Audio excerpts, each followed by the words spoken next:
What's going on, guys? Yeah, cool. So in today's video, we're gonna go over just briefly throughout the weekend. I just wrote down a bunch of notes. Anytime I saw something where I'm like, we need to use that for the future, or just certain things I saw, because I watched every single game. I mean, the amount of hours I watched football this weekend was crazy. Multiple games at the same time, everything. So I got notes, all the conferences, miscellaneous notes, just a whole bunch of stuff to take away from the previous weekend. And then we're going to take a look at the slate right now. We're going to look at the lines as they've just come out pretty much a little bit earlier today, but we're going to kind of look ahead and maybe circle some things to come back to this week before we finalize everything by the end of the week like we usually do. If you guys are new here, definitely hit that subscribe button. I really hope you get my notifications. I know sometimes YouTube, it's weird, even if you're subscribed and even if you have the notifications turned on, sometimes you just don't get the notifications. I've put out 2 YouTube shorts, the little 60-second videos, both winners. I gave you guys the live over in the Florida State LSU game, which was earlier this evening, and I came on here Friday and gave you guys a nice teaser using all those games on Friday slate. So 2 for 2 on the YouTube shorts. And yeah, and I put out the emergency video.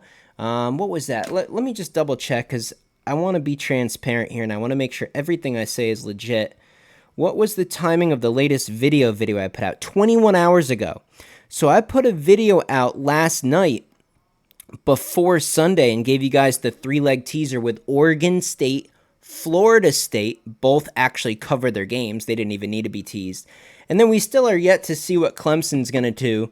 If they cover a field goal, we'll be completely done with all our picks for the weekend, and I can update the whiteboard behind me with our current status after week 1. But we got NFL coming up too, so this week moving forward, look, I could come on here and talk for 5 minutes just about this is going on the channel, and that's doing this, and I'm doing this, and hit the subscribe button and drop a like. I don't want to do that. Let's get into the notes. You guys know what to do. If you're interested, if you think I'm legit, you can make those other choices on your own.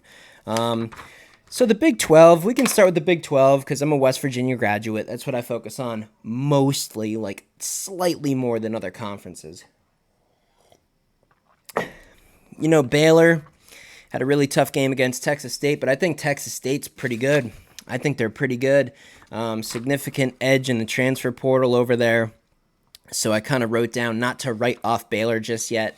I think Baylor does have some talent, so I just wrote down that people are going to be so negative on Baylor after that game, and we didn't touch that game, but I think Baylor deserves at least another look.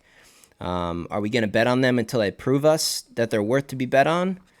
No, but, we'll see. TCU, I kind of wrote down the same thing. Look, maybe they just got caught in a bad spot. I mean, nobody wanted to play Deion Sanders' team week 1.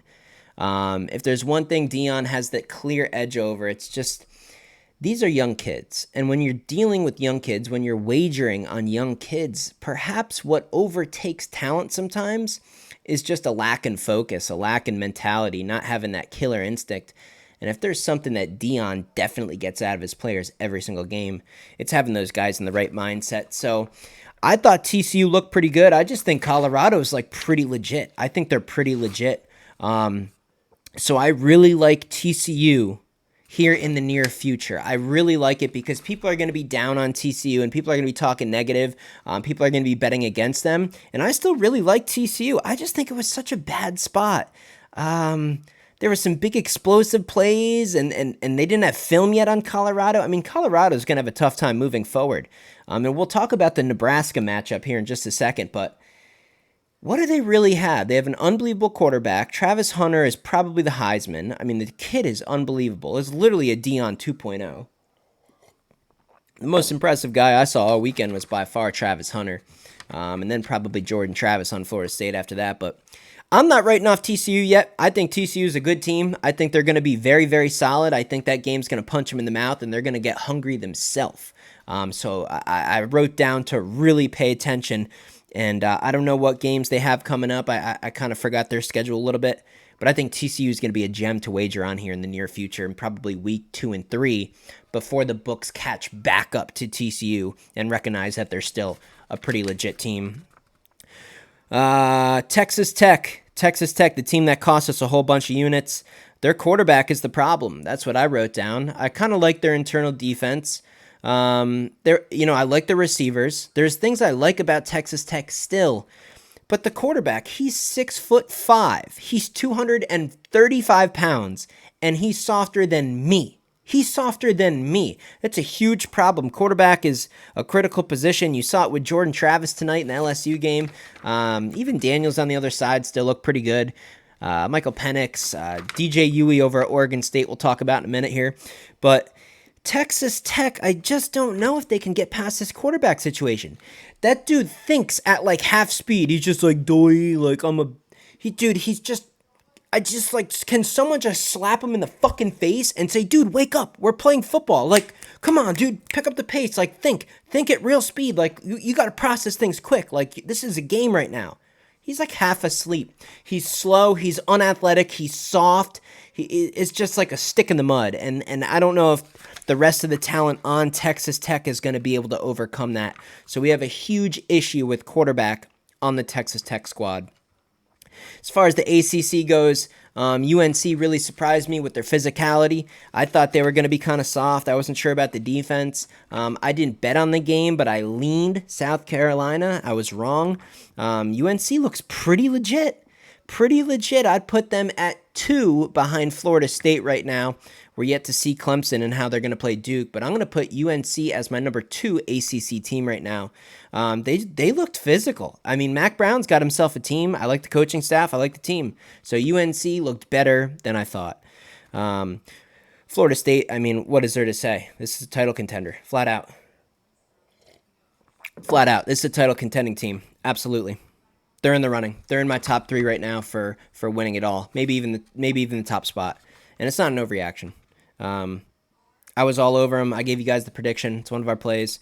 A couple months ago when I put out the actual like way ahead of time video, I was on Florida State. So yeah, I've been on Florida State heavy and it shows now. So I'm feeling good to be dialed in there.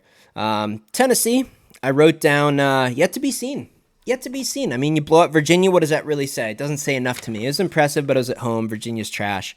Yet to be seen. And I also wrote down Virginia Tech. Now, we bet on Virginia Tech. It was a good game, but Old Dominion is horrible. Their quarterback is like a high school caliber player. So the note I wrote down for Virginia Tech, man, they look suspect. I know the final score makes it look like it was a comfortable game. It was far from comfortable. They had a couple key turnovers, a couple things to swing the momentum there at the end. They're suspect. Virginia Tech is not good. Their quarterback is not good. Really, really suspect. So I think we're going to be looking to bet against Virginia Tech moving forward. In the SEC, I have almost no notes because a lot of the teams played absolute nobodies and just blew out their opponent, and there's just nothing to say. What I wrote down about LSU, they're still really good. I think that was a sloppy game. I'm surprised they were unprepared. There's a lot of drops, but that D-line's nasty. They can get after you. I think that environment, even though it was a neutral field, was pro Florida State by a mile. So it's kind of like a road environment. I think LSU is still a tremendous team. I do think they clean things up, and I think this loss, I think that final score will really help us get value on LSU moving forward. I don't think they're going to be favored as highly or credited as highly here in the near future. If they string together 6 wins in a row, 6-7 in a row, they get 6, 7, 8-1, and they're back in the top 10 or back in the top 5 ranked nationally. It's going to be hard to find value on them. But the next week or two, tremendous value on LSU. I'd take them money line against just about anyone in the country next week. We'll see what happens with their schedule. I got to take a look at that. For the Pac-12, Utah's legit, but again, Florida has holes. Florida Gators are not good. So how good really is Utah? And we all know their advantage they have on home field. They're tremendously better at home. So we got to pump the brakes a little on Utah. I know they're good, and they didn't even have Cam Rising, but are they legit, like title contending legit? Yet to be seen. Oregon State. This was an important note I wrote down. I am not a DJ Huey guy. I didn't like him at Clemson, but man, he fits their system. He looked poised, and I know he didn't play a great team in San Jose State, but San Jose State, They put some points on USC. They put a little pressure on USC. I think Oregon State's significantly better than USC. USC is basically a good quarterback, couple good players on offense, and maybe like one or two D linemen, and that's it. They're not physical. I don't really like USC. I like Oregon State. Physical, good secondary, great line of scrimmage, and DJ Huey, he seems to just be cool with the system. He didn't try to do too much. There were tons of plays I watched him just simply, I'm not going to bomb it. I'm not going to throw an interception. I'm just going to take my 7 yards. I'm just going to dump it off, and we're just going to keep marching down the field here. If he can continue to do that, if Oregon State and DJ Huey can continue to gel like they did today and continue to get better and continue to stay under the radar, wow, there is a team with a lot of value there because they're not going to be getting the credit, especially in some of those bigger games, and they're going to win. I really like Oregon State. I really, really do. That's all for the Pac-12. For the Big Ten, I think Penn State's significantly overrated. West Virginia is bad, scary bad. Neil Brown is for sure on his way out. I don't know if he'll make it through the rest of the season. Probably will due to his contract and how the money works if you were to can him mid-season. But Penn State, they're vulnerable. I mean, West Virginia had open receivers all night long. I mean, their quarterback absolutely sucks. He couldn't make any throws. They couldn't capitalize on easy interceptions. I think the Penn State quarterback is bad. I think he's bad. Now he's young, so his learning curve is very steep. With each game, he will get a lot better. It's not like it's a fifth-year guy to where it's like, well, if he's bad at this point, he's just bad. No, I get it. He's a young kid. I know he's going to get better, but he's got a long way to go. As soon as they play a good team with a secondary that can actually catch a football when it's thrown right in their face, unlike the Mountaineers, this Penn State team is going to have big problems. Pretty good line of scrimmage, pretty good running backs, really good duo, but significantly overrated. Penn State is significantly overrated, and they're getting a lot of buzz. So I do think betting against Penn State has good value moving forward. Northwestern is a complete dumpster fire. We need to fade them the whole year. Maybe just do one unit every single week against the spread against Northwestern.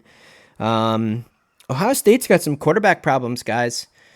Do I have faith that they'll figure it out? Yeah, but they got some problems. Indiana is not a good football team. That game was not good. That was not impressive. That was, I mean, I had them in a teaser, okay? I had them in our teaser, and they covered, but that's why I teasered it, because I knew that higher 29, 28 number. Ohio State, some serious quarterback issues. Is that going to be a big enough factor to keep them out of the national title and playoff talk? I'm not sure. We'll see. The Big Ten's competitive. And then finally, just a couple miscellaneous notes. Colorado's legit, and I made this note before in this exact video. It's about mentality. When you're dealing with young kids, sometimes the mentality overtakes talent. You could have 5-star guys, and if their head's not in the right space, they're just not going to play well. You could take nobodies like Wyoming, and you see people really fighting for their teammate. You see a lot of emotion. I mean, really pouring their guts into the game. That's dangerous. And Dion, how do you not want to completely bust your ass for a guy like that? They're legit. They got some good guys, but like I said before, now you got tape on them. Now you know you just got to take care of Sanders. Maybe you have a spy, an extra backer. I don't like them at the line of scrimmage. You can run the ball all day long on Colorado, so they're going to give up a lot of points. I just don't trust the defense. I mean, how much could they really do? I think a game plan, they're an easy team to make a game plan for. I really think that. I mean, you just have a couple of real star players. I don't know if they have enough. I think it's going to be, I think they're going to come back down to earth. I really do. I don't see more than 4 wins for Colorado still. I know. And you guys can roast me in the comments. You can leave your opinion in the comments. If you guys really think Colorado's a title contender, or maybe you think they're going to go like 8-4 or something, let me know in the comments. You guys, feel free to say whatever you guys want. And, just from watching one full weekend of college football with the new rules, I just wrote down the unders are a good idea. I've never seen clock just seem to like melt before my eyes, especially in that LSU game, because like I said, I put out that YouTube short giving you guys the live over, which I took just before halftime.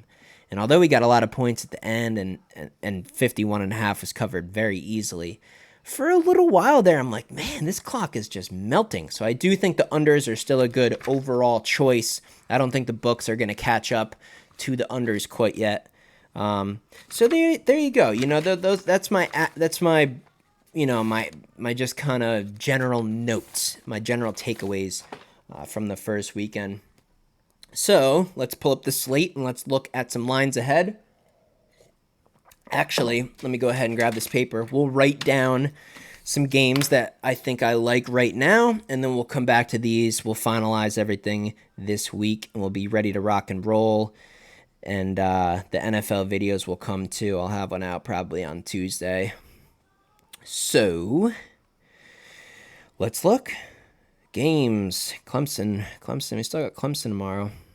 I don't suggest betting that against the spread. I think that's really, really risky. I think Clemson wins the game, but I don't know. They got some proving to do. So let's look. So we got Illinois and Kansas. I like that. Illinois is +3 at KU. It's a Friday night game. Love Kansas. I'm circling Kansas for this coming Friday. Only laying a field goal. It's juiced at -115 right now. I guarantee you by the time that game comes around, that'll be past a field goal. I would suggest grabbing that right now, but we're gonna have to wait. My final picks come out on Fridays every single week, maybe Thursdays if I'm a little ahead of schedule. Vanderbilt and Wake Forest. That's a really good one. That's a really, really good one. Vandy is +12.5 at Wake. Wake is going to absolutely wipe them off the earth. Hawaii is absolutely garbage, and Vanderbilt should have lost. I mean, Vanderbilt, I lost a little bit of money on them that first game against Hawaii. Vanderbilt is so bad, it's not even funny. So I really like Wake Forest at home, laying the 12.5 over Vandy. We got Purdue and Virginia Tech. These are all amazing. Purdue is only -1.5 at Virginia Tech. An Old Dominion team led by a quarterback who transferred from Fordham, some little liberal college in New York. Oh my God, Purdue's only -1.5. It's not a night game. I mean, it's a noon game. I love Purdue to go to Blacksburg and get a win. Virginia Tech looked very suspect. And Purdue's coming off a tough loss to Fresno, too, so they're going to be in a bounce-back situation. That's like 3 for 3. I mean, these games are home runs. This is a beautiful slate. Nebraska and Colorado, the line is moving. Wow. It's up to Colorado -2.5. Is this the game where everyone gets absolutely wrecked when Nebraska wins? I don't know. Matt Rule's a good coach. I got faith that he can drop a pretty good game plan for Colorado here. They played Minnesota on a road environment in game 1. I thought they looked decent. They had a chance to win the game. They should have. Nebraska should have won the game. So I think Nebraska is halfway decent. I'd be really tempted to go Nebraska money line over Colorado, and everyone's going to be all over Colorado after the TCU game. I just can't buy into a team that's just like 1 or 2 star guys. I mean, if you have a full week of practice watching the film of Colorado and TCU, I just find it hard to believe that Matt Rule in Nebraska isn't going to make a pretty good game plan. I like Nebraska for sure in that game. What else we got? So let's write that down. Nebraska is currently +2.5. It is in Colorado though. It's a home game, and those fans are going to come out heavy. Let's keep track of that. Notre Dame at NC State, can't be touching that. Troy at Kansas State, it's a pretty big number. It's 16.5, but Kansas State's very solid. I just don't think that's worth circling yet. I don't think we're going to quite highlight that yet. Utah laying 6.5 at Baylor. Boy, Baylor, if you want to get back on track after losing at Texas State, knocking off Utah would be a good way to do it. I think I'm going to circle Baylor. We're going to have to look a little more into that. The numbers also it's not even a touchdown. Utah just beat Florida. Baylor just lost to Texas State. You think Utah get a little bit more credit, but like I said, I still think Baylor has a pretty good shot here. I'm going to circle Baylor to look into a little bit further. Texas A&M laying 4.5 at Miami. Absolutely no idea. I mean, absolutely zero idea. We know nothing from either of those two teams yet. UNLV at Michigan, not willing to touch that. Iowa State's a rivalry game, not willing to touch that. Iowa State's kind of fallen off. They had a good couple of years there, but I don't know. Ole Miss and Tulane. I find it hard to believe Tulane is still like this good. It's under a touchdown. I feel like I kind of like Ole Miss here. It's just not quite worth me circling yet. Tulsa and Washington. I mean, Washington. Oh my God. I didn't say anything in my notes about Washington. Great team. Offense is potent. I think they're going to be really good. Washington and Oregon State are the best two teams in the Pac-12. Not Utah, not USC. Washington and Oregon State are the two teams fighting for that championship for sure. Tulsa, 35.5-point dog at Washington. I like Washington. I mean, how can you not? They're going to put up 55 again. Is Tulsa going to go into Washington? I mean, Washington just played at home. They have no travel. They're still in their same comfortable environment. 5 p.m. Eastern, which is pretty good time out there, afternoon. I mean, how do you not like that? You know, that's the bookmakers trying to find like a number, like how big do we really have to make this number? It's not big enough. Washington's going to absolutely dominate again. I like Wash laying the 35.5. I'm going to circle Washington. App State, UNC. Does UNC have an emotional letdown after beating South Carolina after having college game day? App State's sneaky, but usually they're sneaky at home. I think we're going to pass on that. SMU and Oklahoma. Love Oklahoma. I gave you guys that play. That was one of our one-unit plays. I think they're really good this year. The offense is tremendous. It's just not at 16.5. It's kind of like the Kansas State game. Just not willing to go there. Cincy Pitt, no idea on either. Oregon and Texas Tech. Oregon and Texas Tech. I'm going to circle this because this is weird. Oregon, kind of like the Baylor game, is only favored 6.5 over Texas Tech. Now, Texas Tech played in high elevation. They didn't even want to be there. They showed up to Wyoming and basically were like, why are we here? Why are we doing this? I don't want to play this game. And they all were just soft as butter. No one cared. And the effort was shit. From a roster standpoint, they're pretty good. Can Texas Tech go from being upset as 2-touchdown favorites to knocking off Oregon at home? I don't know. I mean, look at that. Pac-12 versus Big 12. Oregon and Utah are both favored 6.5 over Baylor and Texas Tech. Do we take both Big 12 dogs to bounce back? Both coming off losses? That's a very interesting situation. I'm going to point an arrow connecting those two games. We'll look more into that. Texas and Bama, I mean, that's college game day. That's a game you just watch it. You get your popcorn, you get your beer, or not popcorn. What the fuck? You get your beer, you get your wings, you get whatever you want to eat, and you just enjoy it. You just enjoy that game. I don't think that's worth putting your money on, but I'd be all over Bama. I just can't. I mean, until I see it, until I see a big-time win, I can't buy into Texas yet. Alabama, after kind of falling off for a couple of years now, after kind of losing the spotlight, I just think they're a determined team. I'm not willing to get in front of Alabama, but again, laying a full touchdown, that could be a backdoor cover all day for Texas, so can't touch that one. Try to make this quick, guys. It's a pretty long video today, so if you are going to exit out, just go ahead and hit that like button before you do so. We only got a few more games here that I could potentially circle. Arizona, Miss State, no interest. Charlotte, Maryland, no interest. Wisconsin going to Washington State, maybe an upset right there. Wisconsin's ranked 19, laying 4.5 on the road at Wazoo. I could see Washington State with the upset. USM is a 31.5 dog right now to Florida State. Florida State has a night game. Man, that's going to be hype. Is it just going to be an emotional letdown though? I don't think so. I think they're on the Michigan. I'm going to write down USM plus 31.5 at Florida State and circle Florida State. That's a pretty low number. Very interesting. And Stanford, USC. Stanford, they beat Hawaii, but I still think they're absolutely garbage. They had like one tight end that basically did everything. But USC sucks. USC, I mean, I just don't trust the defense. So I'm not willing to touch that game. Oklahoma State, Arizona State. I think Arizona State's really bad. I hate taking a road favorite. But Oklahoma State and Gundy only laying 3.5 on the road at Arizona State. I'm going to circle Oklahoma State. So those are the games we have circled. We'll do some research on those this week.